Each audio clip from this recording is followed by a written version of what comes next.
Untuk mendukung Belajar Bentar, kalian bisa mengklik subscribe. Halo, selamat datang di Belajar Bentar.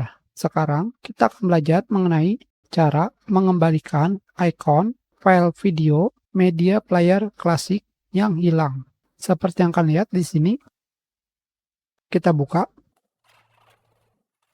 media player dari Windows. Sekarang, untuk mengembalikannya kembali menjadi media player klasik, kalian hanya perlu klik kanan, pilih Open With, dan pilih MPC HC. Tidak bisa. Kita ulangi. Open With, choose another app,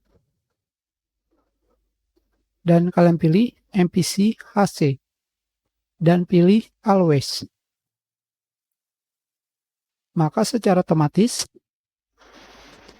file video akan menggunakan MPC HC. Kita sudahi pelajaran kita. Terima kasih.